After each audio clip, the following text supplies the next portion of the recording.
welcome to another episode of Twisted. Twisted, Confused. I don't know. No, what is it, Leslie? What is it? Twisted, Bent, and Exhausted. That's it. It's been a busy morning. We're recording this about 10 o'clock in the morning, and Leslie was saying, was out playing pickleball? Absolutely not. I've already hired somebody from across the globe. I've solved some problems with the UN. That's just down the street from me. It's a small coffee shop. It's been a busy morning. So, and I've been on the roof. God. We repaired an evaporative cooler. And You're so, handy. no, we're I didn't ready know you to were go. so handy. You can come work for me. You're so handy. Yeah, that's it. That's about. I was really good at putting the ladder up against the roof, and then it was just like, okay, if I take this wire off and put it in here, it'll work. But anyway, welcome to another show. My name is Jeff Harrison, as it says on the screen, along with Leslie Spohr. How come my whole name's not up there? Because you chose just to put your single name up there. I thought you were just kind of going with the share or idea of just one name. Hang on. Leslie. Oh, here she goes. No. Oh, there it is, Leslie Spohr. Look, I learn technology every day. Yeah. Hey, I was at a function in we live in the Coachella Valley, which is in this Palm Springs area, and I was at an event last night in Palm Springs, and it was all about pushing an initiative forward with education, things of that nature. And it made me think, and I threw an audible this morning at Leslie. I said, hey, what do you want to talk about? Well, I want to talk about this, is what I said. And I think the reality is, there's this dystopian and utopian outlook on what's going on in our world when it comes to artificial intelligence.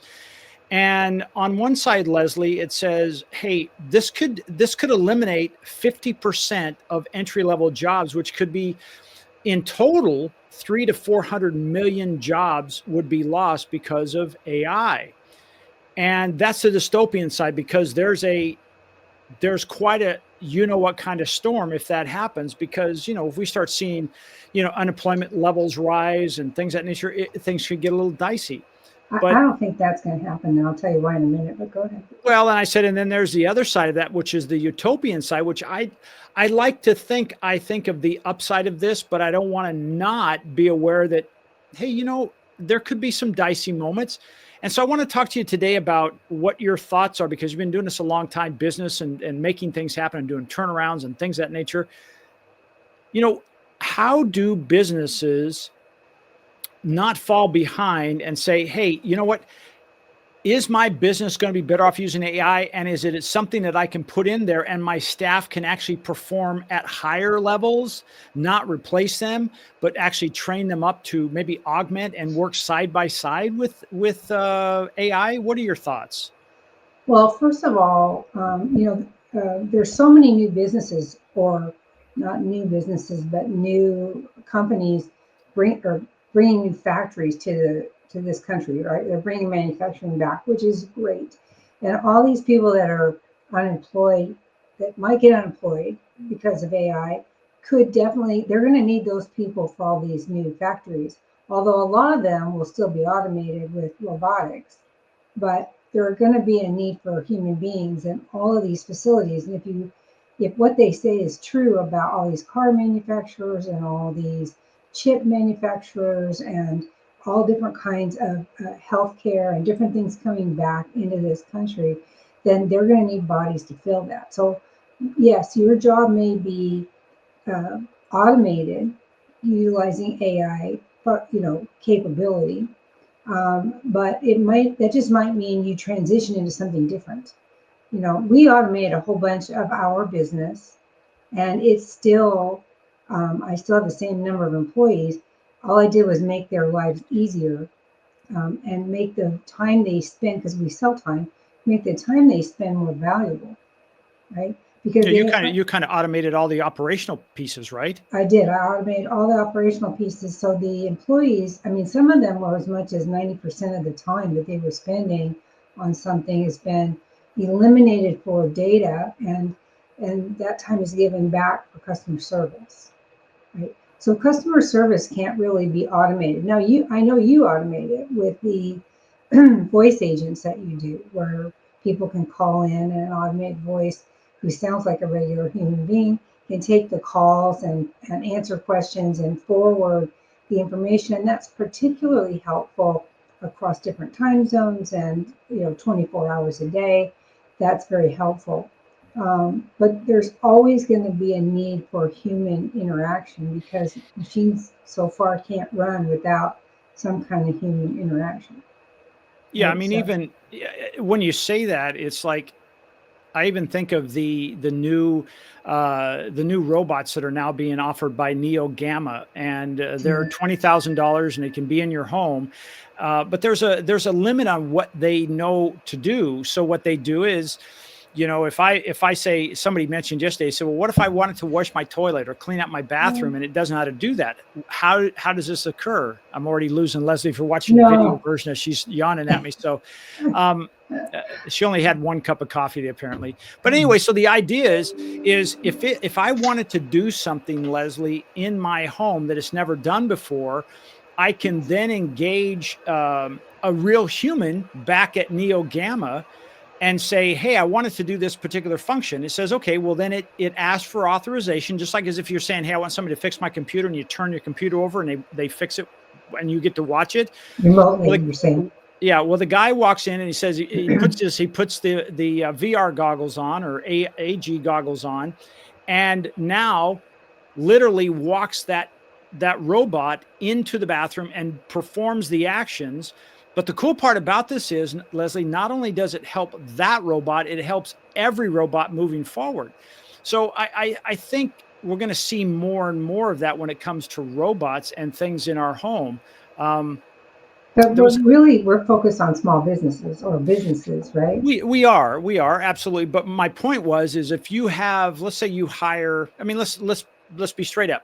I go to McDonald's and there's one person working in there, and there's 3 kiosks, and all of their machines are automated, right? So I'm interacting with that kiosk to make my order, right? And so if there is a situation where there may be something not right there, at least there's one human on staff to help me out.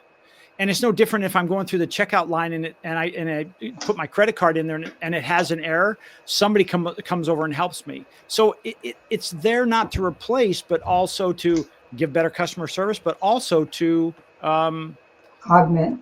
augment that process, right? Yeah. Well, yeah, I think some of these companies were forced into automation maybe sooner than they had intended, only because the cost of labor has gotten so high. In our state here in California, the minimum wage is just, I mean, you can go to a fast food place and make $20, $25 an hour or more. And that for businesses that need professional assistance, people that can problem solve and people that can be proactive, right? Automation is good to a point. You tell it what to do and it does it, Yep. right? It right now it's not intuitive. God help us if it becomes intuitive. Although I gotta say, the AI stuff we're using on computers is very intuitive. It learns. It learns as it goes, and then it can help you even better. I know personally I use ChatGPT. I know you use that as well, and it has learned so much from me that it helps me even greater because it anticipates and it knows what I'm trying to accomplish. I only have to tell it which business Hmm. I'm working on, and it can provide much better responses to me than I was getting in the beginning, right? Because it's learned so much. So it is, in my opinion, it is intuitive. But regular machines like the robots and stuff, I don't know if they're at that point yet. Like in McDonald's, for example. Yeah, you can tell it to flip burgers and it's going to know how to flip a burger, but can it think for itself if one slides off the spatula or whatever? I don't know. Yeah, I remember years ago we were looking at one of the first. It was called Flippy, and it's in Pasadena, and it was I've literally heard the of that. first robot, right? And we did a program about that and highlighted it. And you're right, it does have limitations. Like it doesn't have an eye that sees the burger at that time slide off. Well, now and pick it up. Now there's a company called Meso Robotics that is, we're starting to see that in White Castles and uh, Really? yeah, that can do some of these things. So they just, here's the thing, it's just going to keep evolving. So, if we think about this, and I'm going to go back to what you said is, hey, you've automated a lot of your things, but most of them are operational, if not all of them are operational. How can a small business out there start saying, hey, can I take the accounting off my plate? Can I take HR off my plate? Can I take, payroll off my plate and make it automated? Yeah, for sure they can. We do batch processing for financial, as far as billing clients is concerned, we do it in batch. So we can do multiple clients at a time instead of the old days where we would do one credit card, one charge at a time, which takes hours to do when you're busy. And now I can just push one button and everybody gets charged, and the system sends receipts automatically. So I don't even have to do that. All I have to do is enter them in my accounting software. So that's much more efficient, much faster than it used to be. Payroll, we outsourced. I was doing it myself, but I outsourced that because I'm a big believer in outsourcing to the experts that you need to help your business. You have to do the trade off, the return on investment of hiring something done versus doing it yourself. And so many, especially small business owners, they get really hinky about, well, I can't afford to pay for this, right? You can't afford not to pay for this. As you know, I've been out among them a lot in the last month, going to expos and marketing. Last night I was at an open house for Century 21 and, charity events and doing all these things.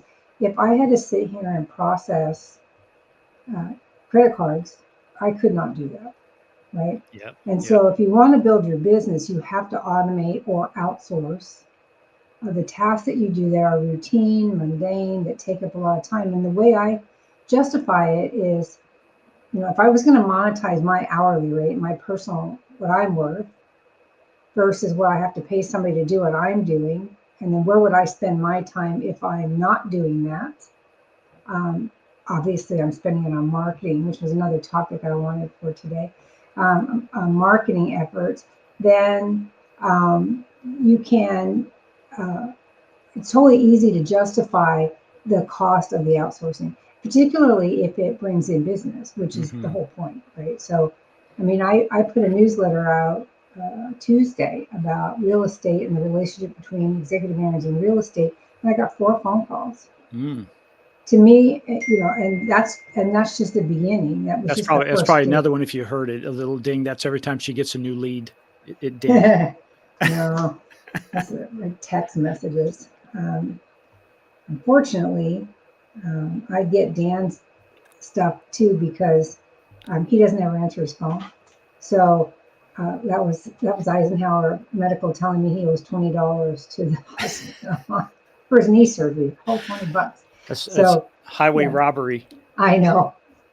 Thank God for Medicare. Yeah. So anyhow, um, the businesses need to identify those things that, because what happens is, and I know I'm kind of wandering a little bit, but what happens is uh, we become our own bottleneck in Mm-hmm. our business, right? We become our own worst enemy because we're only one person. Somebody used to say to me, 2 hands or 12 hands, which gets more accomplished. And so automation, AI, is a pair of hands and can be infinitely multiplied, right? You do some stuff that's flipping amazing as far as creating automation of forms and um, voice agents and content creation and things that take a lot of time to do. And for them to be effective in this day and age, the quality has to be at a certain level. Mm-hmm. That's what I told Amanda yesterday. Amanda does a lot of my executive Aaron stuff for me because I can't post on there. That's a whole other long story. And so I send her the pictures from events and say, please make a post for this. And her posts are so good for those things. And I'm like, if I said I could do this, I could do it through Instagram, but if I do it, it's not going to look like what she creates, Right. or what Melissa creates, or the content accelerator creates. I can't create that level of impact or quality personally. I can do a lot of things, but that isn't one of them. Or if I am able to do it, it takes me so long. Well, You know, on that same vein, what happens is we as entrepreneurs, we think we have to do it all ourselves, and we're creating substandard quality. Now, I understand when we first start out, we have to wear a lot of hats, right? But right, as you did in your first go, is you immediately hired somebody because you yeah, wanted to keep yourself in the business owner, the CEO role, that you could spend time being creative, and that drove you to make your software and so on and so forth. And I think it's important to think about that. I recall back one time I went to lunch at a location here in the desert, and they had one of those fish bowls out front, where you drop your card in and then they hmm, draw in the back. And I just asked them. I said, hey, who draws those? And he says, well, I do. And I said, what do you do with the other cards? He said, well, when I get them, he said, I sit down and I enter them all into my database. And I said, are you the owner? He says, yeah. hmm, And I'm like, you took the most valuable person and you did the most mundane, repetitive task that a 7-year-old taught properly could do it, and you could pay him nothing. And it's not that you don't want to pay them something, but my point is you're taking somebody who's $100 an hour person doing a $10 an hour job. right. To me, Leslie, and stop me if I'm wrong, that's when the lights go off and say, hold on, this is when I should turn this over to someone else, so I can go back to being the entrepreneur, the creative, the visionary. Yeah, that's exactly right. In the last couple of weeks, I've spoke to or in front of over 300 real estate agents, and I've collected cards from nearly all of them.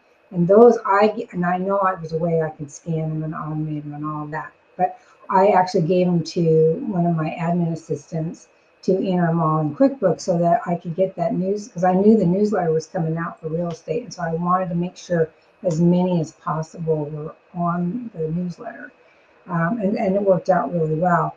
That's probably something I should automate as well, but right now it's not a priority because I've got somebody who can do it. You have to also prioritize, especially with AI these days.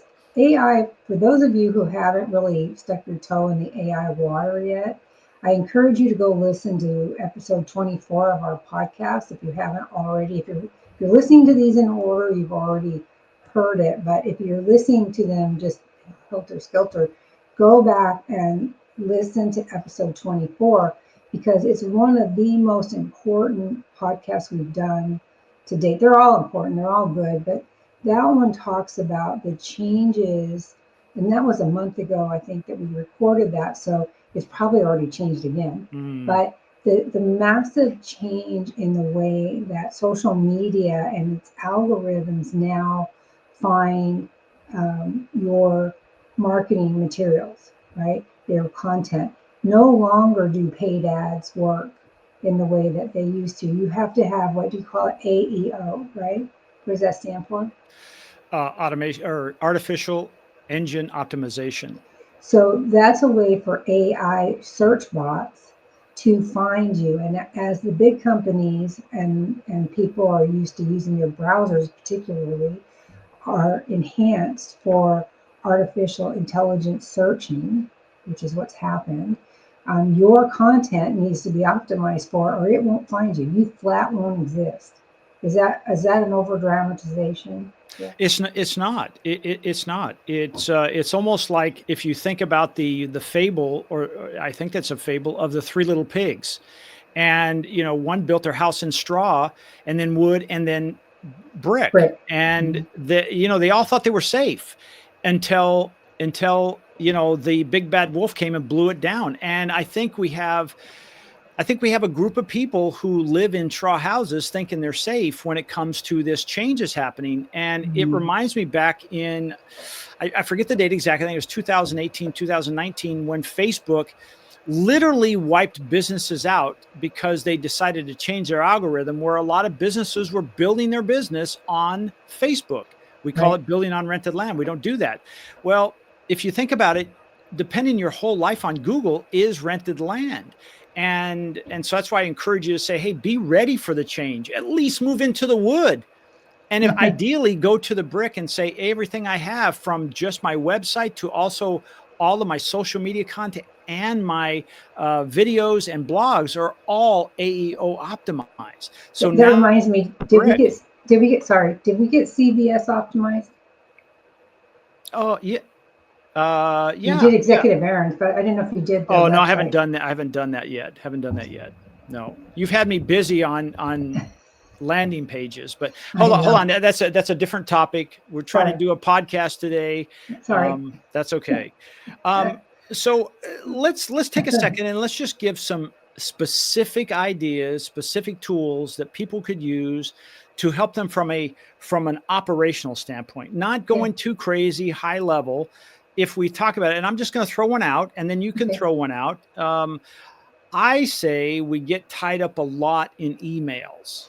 And so what I would do, and again, I'm not saying you have to use ChatGPT. I don't get paid for this, but in ChatGPT, you can set up an agent and then tell that agent what to do and give it access using the tools already built in called connectors to say, I'm going to give you access to my email account and say, okay, I want you to check my email and give it times 10 o'clock and 3 o'clock every day. And I want you to analyze the emails and tell me the ones that are pressing that I need to need to give them a response back, and write a draft for me and let me know at 10 o'clock or 3 o'clock what needs to happen. Now, the reason I recommend starting with an email, Leslie, is this. Your attention is critical. And every time we look at our email on our phones or on our computer, it takes us out of what's called deep focus. And to get back in that same level of focus can take up to 40 minutes. Well, if you're checking your email every 5 or 10 minutes, guess what?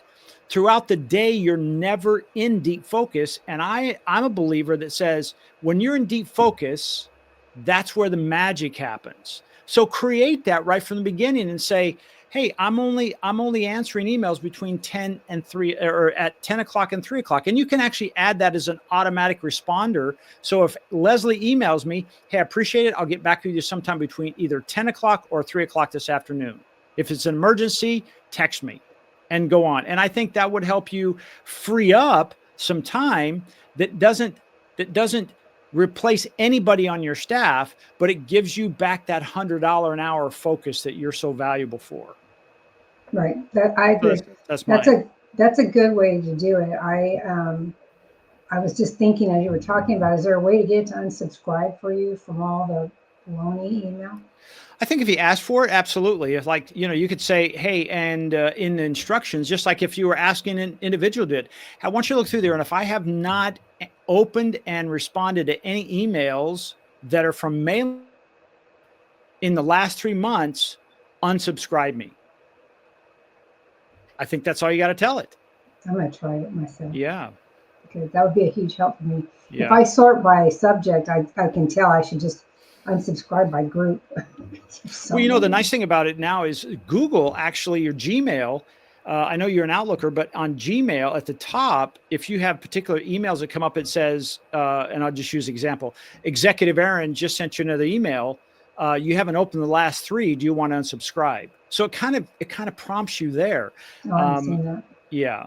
So I have a Gmail account, but I haven't loaded in Outlook, so I haven't seen that. Yeah. Okay. So that was one of my thoughts. What's an idea when it comes to operational that can give people back their time without replacing anyone? Well, as a business owner, I always think in terms of tracking data. So if you find that, first of all, I hate redundant efforts for things, because to me, if you find yourself doing the same thing over and over again, it should be automated, because we should not have to do redundant setup or redundant processes or any of that. So the first thing that I would recommend is if you're tracking time or sales, I would automate that. How do I collect that time and how do I report it? And then I believe in finding the outliers. So you want to have exceptions.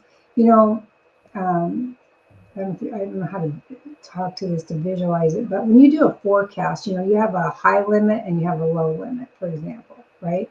And between those two lines is the average or what you think is going to happen. And so anything above that line or below that line is what we call an outlier. So you can do the same thing with automation. If you say, if it's past due, show it to me. And the past due is today's date or minus, earlier than today's date is past due.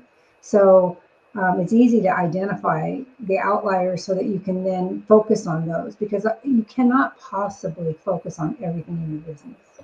So you have to pick and choose. So I would set up metrics that allows you to identify the outliers so that you can address those. That would be my first, what measurement tools, what things do you need to measure in order to track the health of your business?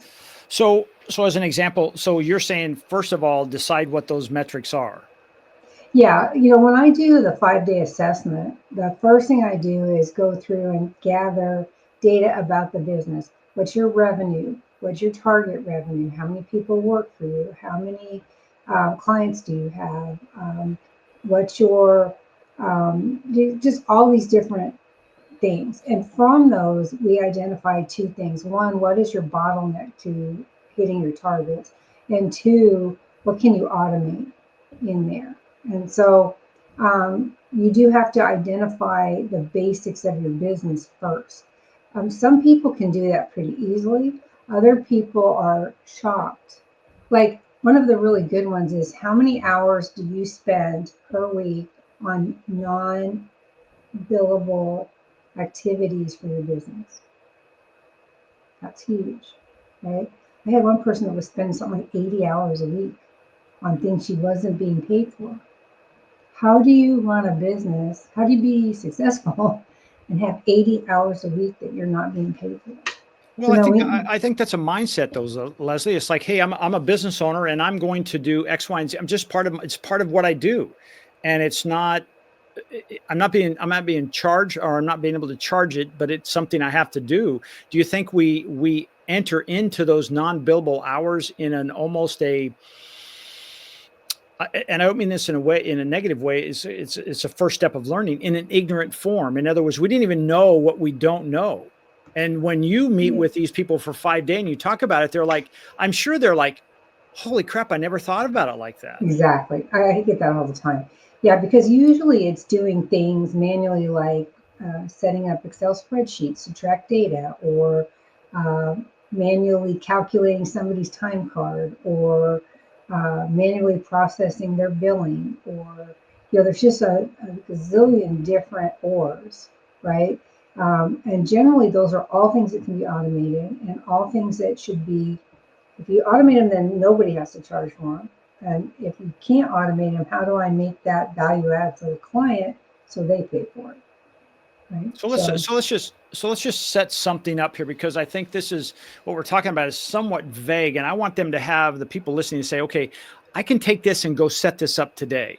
Let's think, okay, hypothetically, you just want to track the hours of your staff so you can turn that into let's say a payroll report. Okay. So could you set up a secure Google spreadsheet so that every time I clock in or clock out, it's recorded to that spreadsheet that then is automatically sent to my bookkeeper? You could, but I wouldn't. I use my system to do that. Well, okay. Here, first of all, you're an outlier. You're above or below that line. We're talking about the average person who doesn't have, the small business owner who doesn't have your software. Is that fair to say? Well, it's fair, but they should have it. Why should they do it manually? But I don't have your software because I don't have hourly people. I don't charge by the hour, so it doesn't work for me. I'm just saying, I think you're an outlier. Just like I'm saying, well, everybody should have AI. I'm an outlier. I live in my own, drinking my own Kool-Aid, which is not bad. It's actually my favorite flavor, cherry. But the point is yes, there is a direct answer. If you don't want to do this, then you should contact Leslie and say, hey, how can I get hooked up with your software? That would be the smartest move. Right. Okay. Okay. But if you Okay. don't have that and you're saying, just like I'm saying, hey, call me and I'll set up your email automation system. No, I want you to be able to do this yourself. Right. The outlier is me doing it for you. So for me, I'm thinking, okay, I want something that I can sink my teeth into when we're You talking could about this. definitely create an automated spreadsheet that collects that stuff that somebody can just enter their time in there, and then it's going to summarize it and um, be available through Google Docs or Google Sheets or whatever, and then can be automated to email that directly to your payroll department so that you don't have to mess with it. Um, do I like that method? No, but you can do it for sure. And if somebody isn't ready to invest in professional automation, which is what I'm going to call my software system, then by all means, that works. You know, it's like a time. You know, it's like a time card. You punch it by entering your start time, and you punch it by entering your out time. So you could do that. Yeah. Have you raise your hand if you have a dog? Yeah, and if you have a dog and they have a chew toy in their mouth and you try to pull it from them, do they just let it go or do they pull back? They pull back. Yeah, They're going to give me a hard time. Leslie's pulling back right now because she wants everybody to say, "Hey, don't do it on your own. You got to do it with my software." I'm not going to Right. pull back. I'm going to say you need to call Leslie and get that software because that is the Cadillac answer or the Rolls-Royce answer. I There. say that not because it's pricey, but because it's already ready to go out of the box, It's right? not pricey at all now. We changed it, so But what now it's here we go. affordable. She's pulling back again. I'm sorry, I can't help it. You know, I've God. dedicated my life to creating something to help other. I guess I should quantify that by saying help other lifestyle management concierge company owners. I've dedicated the last 20 years to building a product that will help these people be Yeah, and I think successful, be organized, and all that. and I 100% agree. And that's why I kind of frame I'll take full responsibility. I didn't frame the question properly. If someone had to do this on their own without any assistance of already pre-existing tools, what could we offer them today? So I'm saying, hey, ChatGPT is free. Here's the idea. Go do it. And so that was the other thing. And I think the redundant tasks like you're talking about is, the payroll or it could be deliveries, right? If you're in a business of deliveries of like, hey, how long I received the order to I package it and put it in and I Yeah, sent it out, is there opportunity there? Well, yeah. you got to track the numbers.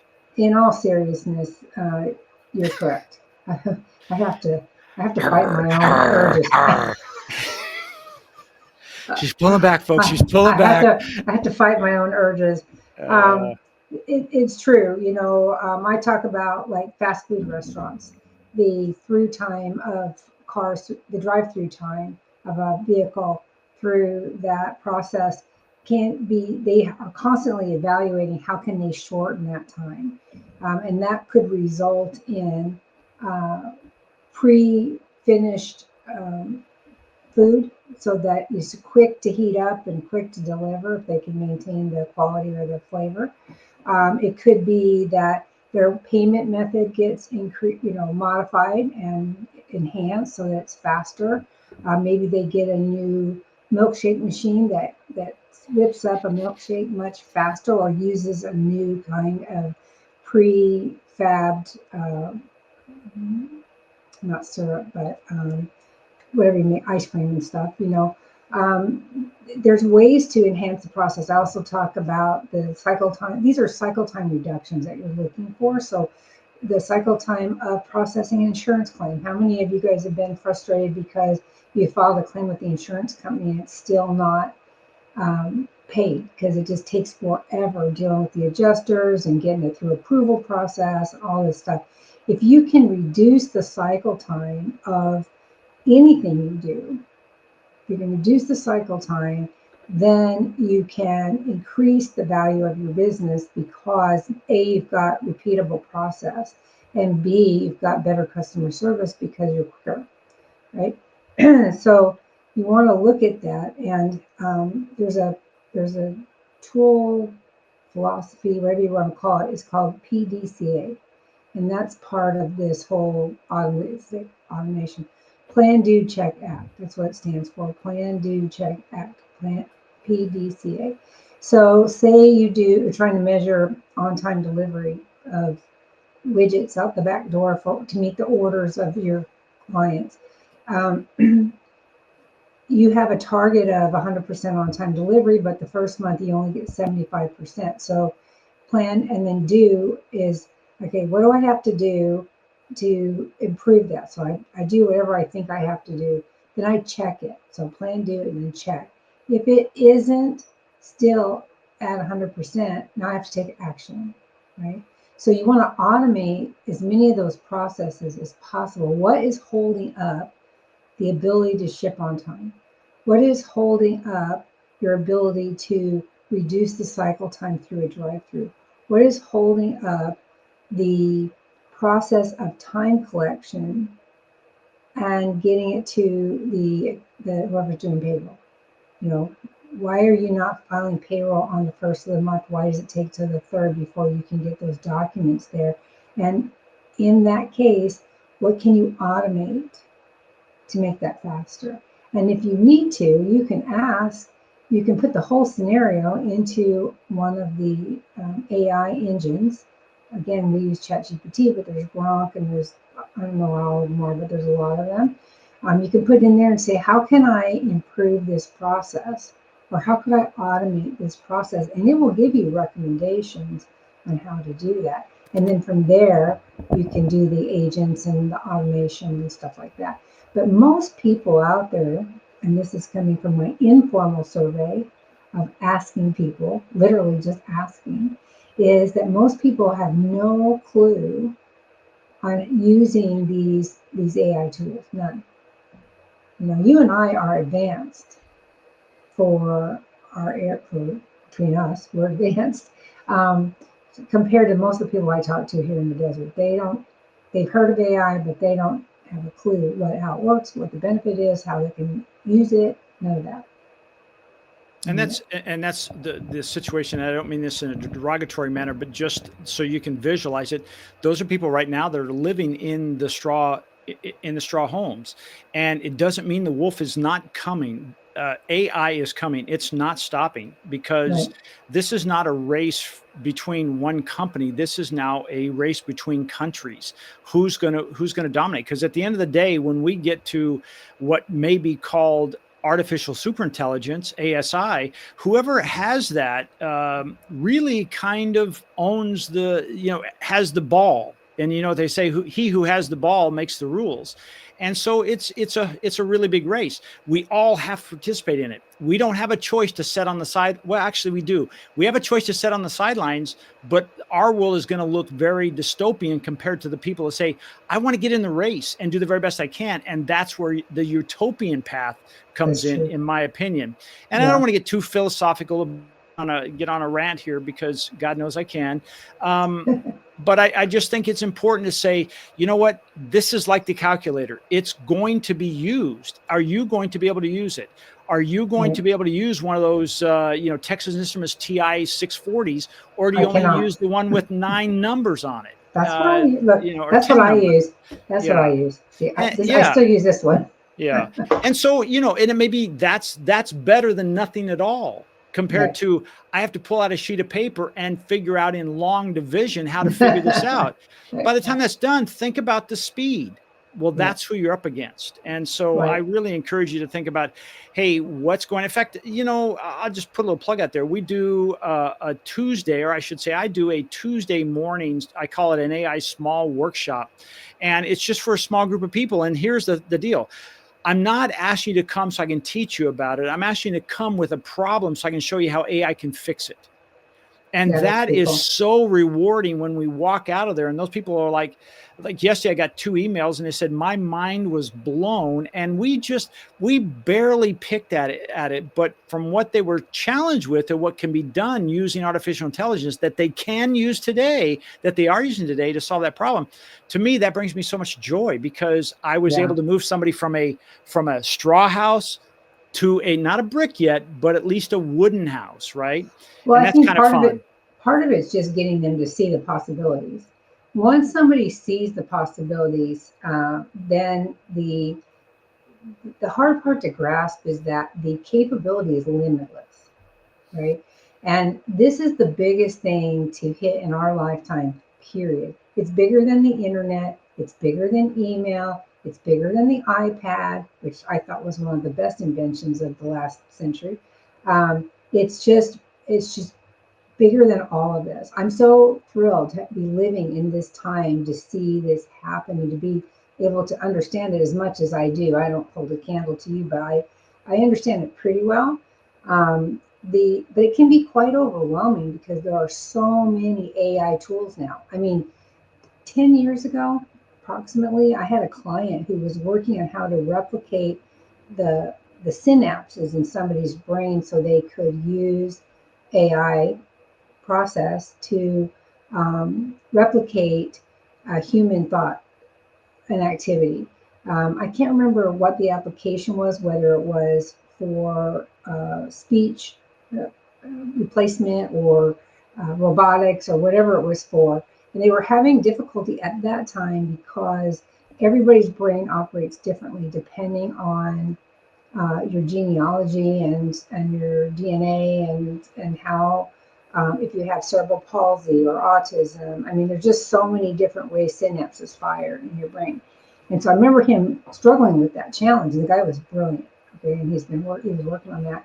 And then just in the last year, I mean, unbelievable leaps and gains in AI functionality.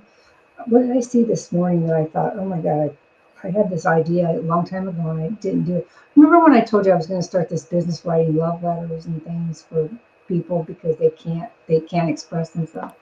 I saw I've seen 3 letters that come out now that you can subscribe to. All 3 of them happen to be stories. So I bought one from one of my granddaughters. It's a horror story, and twice a month, she gets a letter in the mail telling her the story for a year. Right? Brilliant, you know. And I saw one for younger kids that are puzzle solvers or just different things. This is an idea I had, a long, long time ago, and I didn't pursue it. But now with AI, it makes it so much easier to do, you know. And that's just a simple thing. I mean, just the amount of AI tools, learn languages, talk to a AI avatar to learn a language so you can get conversational really quick. It's like unbelievable, this stuff, It is. It is. and I'm trying to help people with it for business by having done it already so that they can take advantage of it without having to create it themselves. So that's why I get a little bristly when you talk about, oh, you can create this and do that. No, you can't. I already did it. I want you to use mine. So that's why I'm tugging on the Yeah, and bone. I think it kind of goes back to that. You can feed a man to fish, or excuse me, you can teach a man to fish, and he can eat indefinitely, or you can give him a fish and he can eat for a day. And I think there's a point, Leslie, where you have to do both. You have to Right. say, here's a fish because you need nourishment right now. You don't have time to go out and build the ark, right?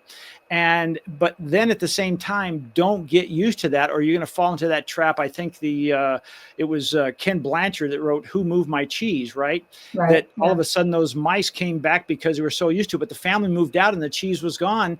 And one said, "Well, I'm going to go find it." And one says, "No, I'm just going to wait till it shows back up again." That one didn't survive. And I Right. think we have a lot of those mice saying, I'm just going to wait till it goes back to the way it was. It ain't going back. Well, and This is a what's really, genie that is out of the bottle, yeah, folks. for sure. And the thing that's really interesting is that, we sit here and we talk about automating redundant process, right? Which you do all the time. I do all the time. And then we can tell people to go out and create their own automation using simple tools, use ChatGPT and write a process and have it give you a document that you can automate and blah, blah, blah. But again, you come down to where's the value for you? Is this something that you know how to do? Or is this something you're going to have to learn along the way because it's brand new technology? When you've got somebody like you, Jeff, who already knows how to do it and can do it in seconds. I mean, can literally put stuff together. I mean, if it takes you an hour, I'm in shock because it doesn't. You just know it's how you write the prompts. There's so much to learn. It's how you write the prompts. It's how you put the structure of the sentence together and the syntax of the sentence and all of that stuff matters. And so if I was just Joe Schmo off the street, do I want to sit down and learn how to do that, or do I want to hire an expert to do it? Well, I think the answer, and I'm a big believer in, is don't ask who how, ask who, Right, right? But right. even when you ask for the who, and I'm going to share something just real quick that I've just whipped up here real quick. I'm gonna, if I can share this screen, and I want to give it to you as a, and of course you're going to see this as a video. You're not going to see it as we're doing this if you're listening to the audio version. But I want you to take a look at this. And I want you to imagine, and I just opened up PowerPoint. I put some blocks up here. And what Leslie's been talking about, is, hey, how do we even figure what the process is out that I need to build? Well, use these blocks, if you will, and say, well, here is the first step, and it's step one. And after I do that, well, then what's going to happen? Well, I'm going to, I'm going to insert an arrow and say, well, now I'm going to, go here to this next step. Well, what's the next step that I'm going to do? And just work it through. And then once you have that in its steps, turn it over to somebody. Now turn it over to somebody who says, oh, I can take that and make it a process, because no one knows your business better than you and your real processes. But I think what you can do is you can step back for just one moment and say, well, before I just turn it over to somebody else, let me lay out what my process is. And here's my, and then say, okay, here's my desired outcome that I want. And it looks like it looks like this down here. And what are the steps to get there? And then ask whoever that is, can these steps be automated? And they say, yes, I can. Great. Let somebody else who's really good automate that for you and come back and say, it's all done. And now you're good to go. Now, I'm going to put a little caveat in there and say, it's nice to know how it was built. So in case something happens, that person moves on, or you want to modify it yourself, you understand how this works. I'm not telling you to be an auto mechanic, but understand, if all of a sudden the car's not starting and it turns over, it's an electrical issue. It's not a flat tire, right? So you start in the right place. So I just wanted to show that real quickly, Leslie, of like, hey, how does somebody get started in how do I do in this whole automation process? You have to make, and this is just a visual flow chart. You could write it down step by step, but this is helping to say, okay, I do this, then I do this, then I do this. Oh, and then this happens, and I turn this over to John, and then he does this, and it turns out to be like this. That's the process of automation. This is what I call architecture, AI architecture. This is what I love to do, is walk into an office, do a consulting, and say, let me understand your business. And then I'll come back and I say, here's what I see. We can put this together. And I know the tools that will go to do that. And most times they'll say, that can be done. That's the fun part, right? So I just want to share that real quick. Yeah, I do the same thing when I do a business assessment. Tell me how you do it now. Let me see where I can streamline the business process for you, either through elimination of steps or automation of steps or reporting tools.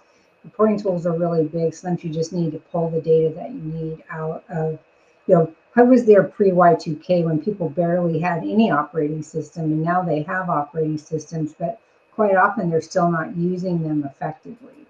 As this is all kind of the same thing. That's the same process you use when you're creating procedures, right? Yeah. We're going to talk about that maybe in the next one. It's the same process. So as is to be is important. And I would caution people that when you decide that you want to automate, be aware that what you care about is that oval at the end. You put an oval in there, right? Or is that just a different shape to represent the end? That's what you care about. You do not care about the blocks, right? And I don't mean that you don't 100% care, but those blocks can change. The content of those blocks can change as long as the result at the end is still the oval, right? Because that's the goal. That's what you want. You want the result to be that oval box that he showed you. So regardless of how the rectangles hang together, as long as you get to that zero or that circle, oblong, whatever, at the end, then you've got what you need, because too many people get hung up in the step-by-step process. I've seen that for years and years. When you're going to do a business process engineering, people will say, but we've always done this step. We have to keep doing that step. No, you don't necessarily have to keep doing that step. You have to get to a result. And so this is my skin the cat analogy. It doesn't matter how you skin the cat as long as it's naked at the end. That's what you care about. And so people have to let go of their limiting beliefs that there's only one way to get there, right? And that's what we see as programmers, as software programmers, as AI agents and generators, is basically you're re-engineering their process to make it more efficient for them. That's all we're doing. It's just the tools we're using to do it. And by and large, you have to evaluate, is it worth it for me to take the time to tough this out, figure it out, and do it myself? Or does it make more sense to bring in somebody who knows how to do this, who can do it faster than me, and can give me the tool quicker, right? Whether it's a metrics measurement to measure the health of your business, whether it's a process engineering to streamline your process, whether it's automation to automate your files. Yesterday, I was doing a demo of my software for somebody who's bought it now, which is great. I didn't tell you I got another sale this week, so yes, I got another sale. But they loved everything they saw, but they wanted one other thing. And so in the course of them asking for it, I went, okay, yeah, I can reuse this technology, this functionality, and just retitle it and use it in a different way, and that will suffice and that will work. So I'm working on that right now. I think people need to understand that technology, whether it's software, AI, coding, whatever it is limitless in its ability to help, right? It's limitless. You just have to have the right person who understands the logical, how it hangs together to help you, right? That's what I think. I agree. You know, so. I don't really have anything else on this topic, Leslie. I think this horse is ready to put in the barn. I think this horse is ready to put in the barn. Oh my Unless gosh. you've got more to say. I always have more to say, but nothing else on this topic. I want to talk about something else. All right. Well, hey, thank you for joining us. Make sure you tune in. And if you do us a favor, I'm going to put on the screen so I get this right, the Twisted, Bent, and Exhausted Entrepreneur Podcast. This is like our 42nd. I know it's over 40 episodes. We really appreciate it. We do this every week. Why do we call it Twisted, Bent, and Exhausted? I have no idea. This was your idea. No, you know why. I don't know why. You really don't know why we call it Twisted, Bent, and Exhausted? I have no idea. Oh my God. It's because all of us small business owners are either twisted, bent, or exhausted, or all three at any given time. Gotcha. Being a business owner, maybe that'll help you remember the name of the damn podcast. Being a business owner is tough work. You know, people think, oh, I'm going to go into business for myself. It's not easy. And we all get wound up at times, twisted up, bent, crazy, and we're always exhausted. That's why I yawn during these podcasts. I heard something yesterday, and I actually shared the podcast with you. It's from a gal named Cody Sanchez. And she said, you just have to choose your hard. And meaning, if you want to be a W-2, it's hard. If you want to be a business owner, it's hard. Just choose your hard and then go all in. Because when I become a business owner, I can just sit back and put my feet up and, smoke cigars or go play pickleball or, do, what is it? Macrame, or it doesn't matter. It means, you know what? All of a sudden you wake up and you find out your project manager decides to quit. Yeah. And all of a sudden your key employee which is the heart of your business, and you depend on them, you've got to replace them. It wasn't on the schedule. Right. So true. I've got that right now myself. Yeah. So this is one of those things that it's hard, different ways. And sometimes you get twisted, bent, and exhausted. We could have called this a Twisted, Bent, and Exhausted W-2 employee podcast. And a lot of these things would be the same way, because it's easy. I think it's easy to go to work if you're punching a score or punching a time card and find out the things that you don't like and dwell on that. And you know what? Mm-hmm. It'll make life so miserable. Instead of saying, hey, what if you were a W-2 person, but you took an entrepreneurial that location and looked for the best things and how could you make it even better, I think your life would be better. But it's still going to be hard, right? Yeah, You're still it's going to all get twisted. hard. You're going to be bent and exhausted. It's all going to be hard. You can be single or you can be married. It's hard. Choose your hard. That's like my daughter-in-law. She's in the Navy. I guess we're not signing off. I guess not. She and her husband are both in the Navy. And she's been threatening for years to get out and go into, private industry because she thinks that'll be better. And I'm like, no, they don't pay for your clothes. They don't give you a housing allowance. They don't pay for your medical insurance. You got to deal where you're at, She's in IT, so it's even not that hard. I mean, it's hard. I don't want to minimize. She works very hard. But it's I'm hard, just saying, Leslie. It's hard. It's all hard. And so she gets frustrated with her superiors, just like when we work in W-2 and we think we know more than our bosses. That's just nature. That's the nature of work. And I get frustrated with my boss too, and it's me. So, I tell people all the time, my boss is so mean. It's just me. You do get to the point where, and we've said this before, you do get to the point when you're an entrepreneur, you're totally unemployable. Mm-hmm. Because, there's no way you could go back into the I'm an employee segment of the world and somebody be telling you what to do and how to do it and when to clock in. And you mean I can't just take a minute and scroll through my phone and answer my emails? No, you can't. You're on my time. And so, you find out what that time is. And then you just say, I'm going to get that done. I'm going to hire another employee. I'm going to do whatever it takes. So, yeah, that's where the now that you've got me twisted, bent, and exhausted and wound up, we should put up wound up in there too, Leslie. So, hey, thank you guys for joining us. We're over four sets of 10 now, and it's pretty exciting. And there's a lot of stuff on there. Please share the podcast and listen to it either on Spotify or watch us on YouTube, and let us know what you think. We appreciate it. Leslie, thank you so much. I really appreciate you being here. Yeah, of course. I love doing this. All right. Everybody have a great week, and we'll see you next time. Bye.